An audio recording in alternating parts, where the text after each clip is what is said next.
Assalamualaikum warahmatullahi wabarakatuh. Perkenalkan, saya Najmatin Nabila di semester 3 Fakultas Hukum Universitas Surya Kencana. Dan kali ini Nabila akan mereview materi perkuliahan dari mata kuliahan di pertemuan ke-13, di mana ini membahas tentang keputusan tata usaha negara atau basicking.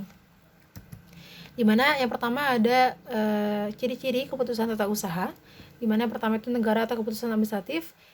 Sifat norma hukum putusan adalah individual konkret yang dijabarkan dalam 4 segi sifat norma hukum, di mana yang pertama ada norma hukum abstrak, yang kedua norma individual. Yang pertama norma umum abstrak, yang kedua norma individual konkret, yang ketiga norma umum konkret, yang keempat ada norma individual abstrak. Dan ada pun beberapa jenis keputusan, di mana yang pertama ada keputusan tentang perizinan. Secara yuridis, suatu izin adalah merupakan persetujuan yang diberikan pemerintah atau badan atau pejabat tata usaha negara kepada seseorang atau badan hukum perdata untuk melakukan aktivitas tertentu. Dan yang kedua adalah keputusan tentang status hukum dan hak dan kewajiban. Yang pertama adalah status hukum perorangan atau badan hukum. Misalnya berbentuk akta kelahiran, akta kematian, akta pendirian atau pembubaran badan hukum, ada KTP, ijazah, sertifikat, dan sebagainya. Yang kedua ada hak atau kewajiban perorangan atau badan hukum terhadap suatu barang atau jasa. Misalnya pemberian atau pencabutan hak atas tanah, hak untuk melakukan pekerjaan dan sebagainya. Yang ketiga ada keputusan tentang kepegawaian. Yang pertama ada keputusan tentang mutasi PNS, keputusan tentang hukuman disiplin PNS, yang ketiga keputusan tentang pemberian PNS.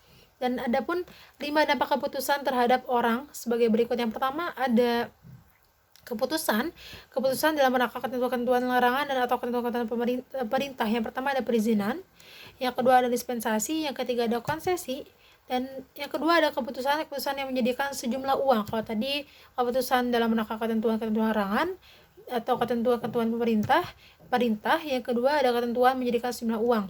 Contohnya seperti subsidi diberikan karena pemerintah ingin melancarkan kegiatan-kegiatan masyarakat, misalkan subsidi BBM, terus dana sekolah dan sebagainya.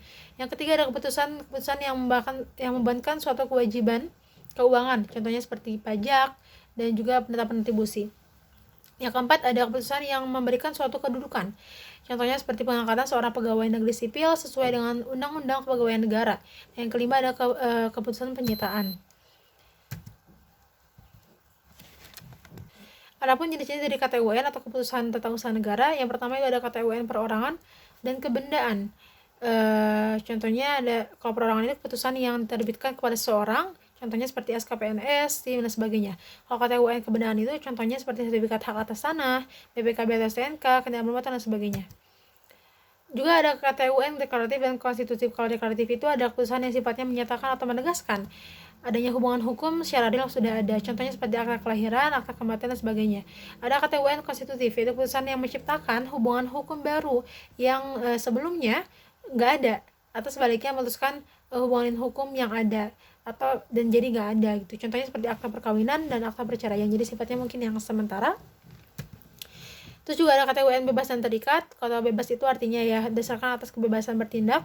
Contohnya seperti SK pemberian PNS yang didasarkan hukuman disiplin yang diatur secara jelas dalam aturan. Adapun KTUN yang memberikan beban dan menguntungkan. Yang pertama KTUN beban, yaitu keputusan yang memberikan kewajiban, contohnya seperti SK tentang pajak, retribusi, dan sebagainya. Adapun KTUN yang menguntungkan, yaitu keputusan yang memberikan keuntungan, contohnya seperti SK pemutihan pembayaran pajak yang telah dikadaluarsa.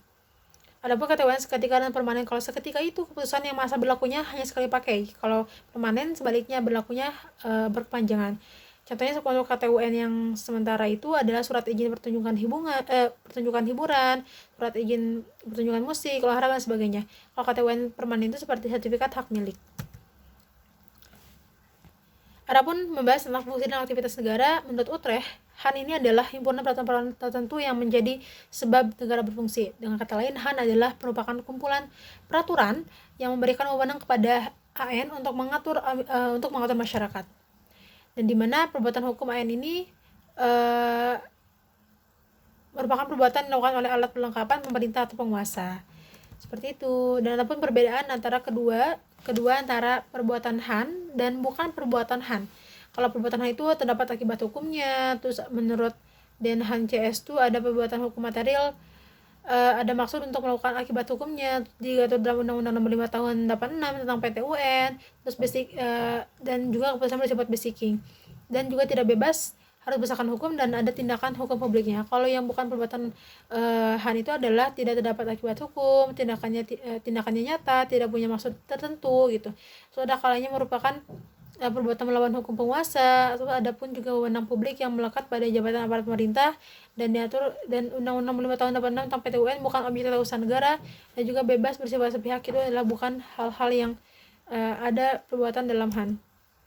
Adapun ada dua macam tindakan hukum TUN. Yang pertama ada tindakan hukum TUN berdasarkan hukum perdata dan ada tindakan hukum PDUN berdasarkan hukum publik.